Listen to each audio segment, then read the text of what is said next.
정말 우리 눈앞에서 전쟁이 벌어지고 있어요. 그죠? 예, 이 글로벌 금융시장, 에너지 시장도 현재 아주 격변을 지금 겪고 있는 상황이에요. 예. 가장 핵심이 세계 최대의 원유 수송로인 호르무즈 해협이 막혔다. 네, 호르무즈 해협을 통해서 수출되는 원유의 80%가 아시아로 오고 네. 있거든요. 한중일 모두 해당이 된다는 게 문제입니다. 그럼요. 한 주 동안 세계 각지에서 벌어진 기후 현안 전해드리는 주간 기후 브리핑 시간입니다. CBS 정책부 최소연 기자 나와 계세요. 안녕하세요. 네, 안녕하세요. 오늘도 두 가지 소식 준비했습니다. 먼저 첫 번째 소식은요. 미국의 이란 공습, 흔들리는 건 중국. 예, 아마 우리 국민님께서 지금 이 외신과 국내 뉴스에 촉각을 곤두세울 상황이 됐는데요. 정말 우리 눈앞에서 전쟁이 벌어지고 있어요. 그죠? 예, 이 글로벌 금융시장, 에너지 시장도 현재 아주 격변을 지금 겪고 있는 상황이에요. 예. 가장 핵심이 세계 최대의 원유 수송로인 호르무즈 해협이 막혔다. 네, 이 부분 얘기 좀 해주세요. 진짜 그렇죠. 네. 이제 미국과 이스라엘 공습에 반대해서 이란이 호르무즈 해협을 이제 봉쇄하면서 이제 보복에 나서면서 지금 문제가 더 복잡해지고 있습니다. 현지 시간으로 지난 2일 이제 이란의 실권을 쥐고 있는 이슬람 혁명 수비대가 이 호르무즈 해협을 통과하는 모든 선박을 공격하겠다면서 사실상 해협 폐쇄를 네. 공식 선언한 건데요. 지금 우리나라 선박도 인근에 한 40여 척이 있다고 하고요. 페르시아만에 또 26척이 대기 중이라고 합니다. 트럼프 대통령이 호르무즈 해협을 통과하는 유조선에 대해서 미 해군의 보호를 제공하겠다 이렇게 말을 하긴 했지만 이란 혁명수비대가 이 지역에서 단 한 방울의 석유도 못 빠져나가게 하겠다고 엄포를 야. 놨습니다. 참 석유 한 방울 이 말 들으면 우리나라 석유 한 방울 안 나온다 이런 깔끔하죠. 얘기하는데 그만큼 우리가 이 중동 지역의 석유 또 의존도가. 가스의 의존도가 높잖아요. 예, 이게 뭐 우리나라만이 아니고 세계 경제에 미치는 악영향도 굉장히 클 것 같은데요. 네. 호르무즈 해협이 이 석유 무역 또 가스 무역에 있어서 차지하는 비중이 워낙 높고 여기가 이 해협이 워낙 좁아서 네. 큰 유조선 같은 경우는 양방향으로 다니기 힘들 정도로 그렇게 좁은 곳이에요. 그러니 얼마나 이게 지금 중요한 지역입니까? 그렇죠. 지금 호르무즈 해협 지도를 좀 같이 보실게요. 자, 말씀하신 대로 좀 좁아요.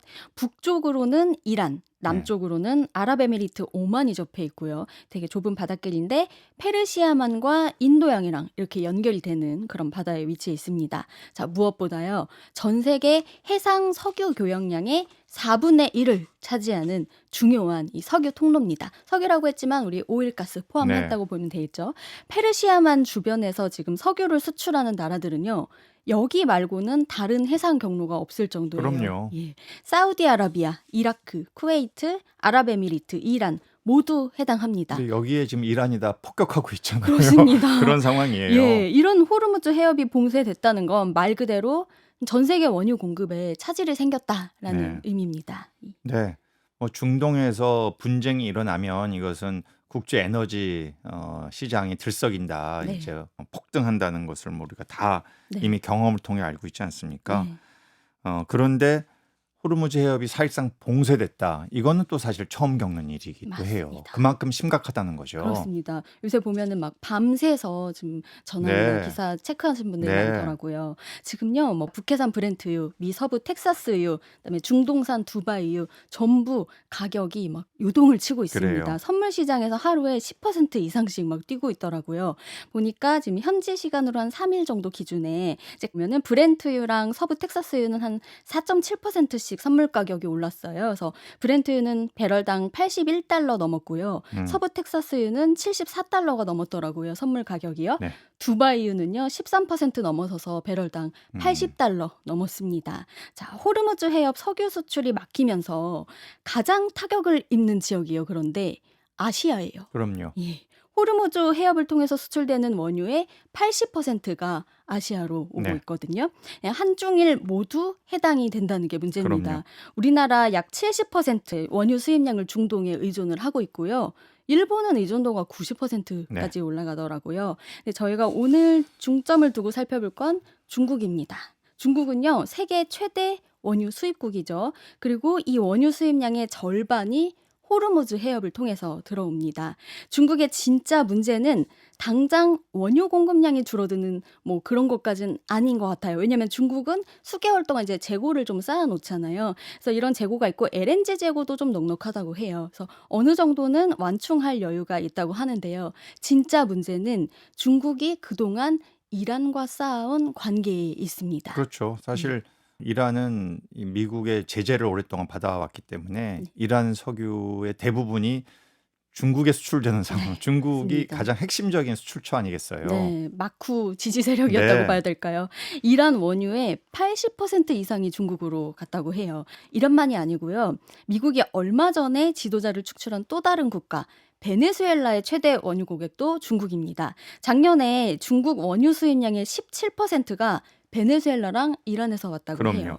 예, 그러다 보니까 지금 미국이 베네수엘라랑 이란을 때렸는데 중국이 흔들린다. 이런 해석이 음. 나오는 겁니다. 그러니까 미국이 이란 공습을 통해서 노린 또 하나의 효과가 바로 중국 압박이라는 분석이 나오는 거예요. 지금 미중 정상회담 한 달도 안 남은 네. 상황인데요. 굉장히 분위기가 묘해졌어요. 그래서 일단 정상회담은 예정대로 진행될 것 같은데 변수가 추가됐다고 보시면 예, 이 되겠습니다. 중국의 현대판 실크로드죠. 이른바 1대1로 이 계획에도 좀 차질이 빚어지는 거 아닐까요? 그쵸. 흔들릴 수밖에 없겠죠. 네, 자, 1대1로는 이제 중국을 중심으로 한 해상, 육상 협력 맞아요. 네트워크입니다.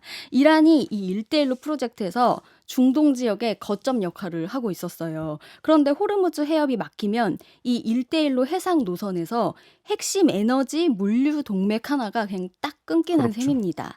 이렇게 보면은 미국의 이란 공습 그리고 뒤에 이제 일어난 호르무즈 해협 봉쇄 이 사건이 단순히 원유 공급이 축소되고 뭐 가격이 오르는 거 이런 걸 넘어서서 중국이 진짜 오랫동안 사실 1대1로 2013년에 시진핑 주석이 그때부터 해온 건데 오랫동안 그려온 큰 그림까지 망칠 수 있는 음, 효과 나타날 수 있다는 점 주목이 됩니다. 이 시나리오 본격화되면요. 중국도 다른 카드를 쓸 것 같아요. 중국은 아주 중요한 거 히토류 같은 핵심 광물 카드를 쥐고 있잖아요. 이 히토류가 지금 미국의 전투기, 미사일, 뭐 레이더, 그리고 첨단 산업 제조물의 필수품이기 때문에 되게 중요한 카드가 될 수 있습니다. 지난번 무역협정에서도 히토류가 한번 키가 됐었는데 이번에도 다시 전략적 협상 카드로 등장할 수 있겠다. 이런 전망이 솔솔 나오고 네. 있습니다. 사실 뭐 트럼프 대통령이 이제 이란을 공격하겠다라는 결정을 하게 된 배경에는 뭐 여러 가지 이유가 있긴 할 것 같은데 지금 또 최 기자 말씀을 들어보면 중국 견제, 중국의 압박을 가하는 이것도 분명히 배경에는 있을 수 있겠다 이런 생각이 들긴 해요. 또 워낙에 트럼프 대통령이 이제 다시 화석연료의 중흥을 이야기하고 우리 미국은 그런 면에서 강력한 자원을 갖고 있다 이런 주장을 계속해서 해왔잖아요. 오죽하면 뭐 드릴 베이비 드릴 이런 얘기를 선거 기간 중에 공언할 정도 아니었겠습니까? 네, 그래서 요즘에 보니까 결과적으로 호르무즈 해협 지금 봉쇄로 이득을 보는 거는 결국은 트럼프다. 이런 해석이 나오더라고요. 중국의 위기감을 네. 현실화했기 때문인데요. 자, 한편에서는요, 이게 이번 사태로 1970년대 있었던 오일 쇼크 재현되는 거 아니냐 이런 불안이 나옵니다. 우리 경제는 지금 여기 때문에 많이 네. 흔들리고 있죠. 이란이 주변에 지금 중동 국가들의 에너지 시설을 공격을 했어요. 그래서 뭐 카타르는 LNG 시설 가동을 중단을 한 상태고요. 사우디도 최대 정유 시설 공격당하면서 시설 가동이 일부 중단이 됐습니다. 그렇다 보니까 중동 지역에서 뭐 생산되는 뭐 두바이유 아까 말씀드렸지만 선물 가격 현재 음. 80달러 넘었고요. 북해산 브렌트유도 81달러 이렇게까지 올라가는 상황이에요. 방송이 나갈 땐 더 오를 수도 있죠. 그래서 앞으로요.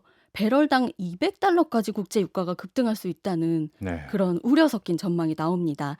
근데 미국은 사실요. 미국 내에서 생산되는 서부 텍사스유가 있잖아요. 자, 이번 사태 장기화돼서 호르무즈 리스크가 커지고 뭐 브렌트유, 두바이유 가격이 계속 요동치면요. 미국이 결국에는 자국산 그 원유 라인을 가지고 좀 더 유연하게 가격 결정권자가 될 수 있다. 이런 점도 좀 네. 주목할 그래요. 만합니다. 사실 또 외신에서는 이제 올 11월에 미국에서는 중간 선거가 있지 않습니까? 이게 네. 이른바 현역 대통령의 무덤이라고 일컬어지는 예. 거의 승리하기가 힘들다. 이제 이런 견제 심리가 발동한다는 거죠. 유권자들 사이에서. 네. 그런데 그래서 어떤 이런 전쟁을 통해서 미국 내에 산업을 특히 이제 화석연료 관련된 석유 관련 산업을 또 한번 다시 중흥을 시키고 그런 것이 유권자들에게 어필하고 또 자유진영의 최후의 보루로서 이런 또 이란을 상당히 지금 악마화하고 있잖아요. 예, 이런 여러 가지 배경이 있을 수 있다라고 얘기는 하긴 하는데 사실 생각해 보면 이것이 이런 전쟁이라는 것이 트럼프 대통령 생각한 대로 흘러가겠는가? 이게 만약에 장기화된다면 국제적으로 에너지 가격 폭등하고 그것이 또 미국에 미치는 물가의 영향, 또 산업에 미친 영향이 분명히 부정적인 것이 생겨날 텐데 그렇다면 오히려 속내는 모르겠어요. 정말 이 중간 선거를 앞두고 이 전쟁을 유발을 정치적 한 계산기로. 건지 예. 그런데 그것이 오히려 백파이어 돼서 오히려 선거에 악영향을 미칠 수도 있는 여러 가지 상황이 지금 벌어지고 있지 않나 혼재돼 있다. 네. 현재 시점에서는 그런 것 같아요. 네. 그렇죠? 그런데 어쨌든 역설적으로 보면 이런 상황을 직면해서 야 한국은 이른바 석유 한 방울 안 나는 그런 나라로 지금까지 경제 성장을 해온 나라인데 이제는 앞으로 이런 지정학적인 어떤 초불확실성 위기 여러 번 재현될 수 있다는 생각에서 우리 나름의 그런 에너지 안보를 확보하기 위한 노력을 해야 되는 거 아니겠나 이런 얘기 할 수 있는 거 아니겠습니까? 정말 중요한 지적해 주신 것 같아요. 자, 이번 사태 계기로 두 가지가 떠오를 것 같아요. 하나는 정말 그 물리적 안보 차원에서 네, 보니까 다들 이제 다른 나라들이 전부 다 국방 산업에 굉장히 투자를 많이 하고 있잖아요. 네, 자기 무기 늘려서 뭐 어떻게 보면은 자주권을 좀 국방 음, 자주권을 강화하는 그런 게 있다면 물리적 안보뿐만 아니라 중요한 그거 못지않게 중요한 게 에너지 안보가 될 것 맞습니다. 네, 같습니다. 자, 우리가 중장기적으로 그럼 생각해 봤을 때 이런 사태가 계속 반복될수록 그러면 위험한 나라는 화석연료 의존도가 높은 나라가 될 수밖에 없습니다. 당연하죠. 예, 그리고 이렇게 지정학적 리스크가 한 번 생길 때마다 에너지 가격이 요동치게 되기 때문에 그럼 화석연료 의존도를 줄여야 되는 거 아닐까라는 음, 생각이 들 수밖에 없죠. 자, 태양광 패널이나 풍력 터빈 이런 거는 호르무즈 해협을 통과해서 들여오지 않아도 우리가 그냥 설치만 해놓으면 우리 땅에서 자체적으로 전기를 생산할 수 음, 있는 그런 장비들입니다. 그리고 이게 분산형 에너지이기 때문에 지역 소규모 발전소에서 점점 더 많이 생산을 되고 있기 때문에 어디 하나를 공격하거나 어느 한 발전소에서 그렇죠. 피해가 발생된다고 해서 전체 전력망이 예, 붕괴되는 게 혹시라도 아니에요. 뭐 그런 일이 생기면 안 되겠지만 정말 어떤 군사적인 이런 상황이 벌어진다고 했을 때도 예, 이게 여기저기 다 맞아요. 분산해서 전기를 생산하고 있으니까 예. 집중형 발전 방식보다는 상대적으로 리스크를 좀 분산시킬 수 해징하는 있는 네, 그런 맞습니다. 효과가 있을 수 있겠죠. 그렇습니다. 우리가 지금 중국의 위기 상황을 계속 쭉 풀어봤잖아요. 어떻게 보면 중국이 그동안 재생에너지 보급을 가속화한 것도 한편에서는 기후 정책일 수도 있지만 또 다른 측면에서는 국가 안보 전략이었을 네. 수 있겠다. 그러니까 이렇게 이게 에너지 해석이 안보를 더 제고하고 그것이 네. 결국 국가 안보에 도움이 된다 이렇게 생각한 거겠죠. 예, 그런 해석이 가능한 거죠. 네. 그러니까 중국은 그동안 재생에너지를 빠르게 늘려오면서 이런 지정학적 상황에 대한 리스크를 줄여왔다. 이렇게 볼 수 있겠습니다. 네. 그래서 다시 정리하면 재생에너지 비중을 확대하면 앞으로 점점 더 혼란스러워질 수 있는 이 세계 상황에서 생존 전략이 될 거다. 이렇게도 볼 수 있겠습니다. 네. 예. 뭐 트럼프 대통령은 한 달이면 전쟁 끝날 거야 뭐 음. 이렇게 얘기를 하고 있습니다만 글쎄요. 하여튼 이게 앞으로 진행 상황 느낌엔 최 기자께서 한 번 정도는 한번 더 더 이거 나올 수 가지고 또 한 있겠죠. 브리핑 해야 되지 않을까 싶은 장기화를 생각이 예상하시는군요. 듭니다. 네.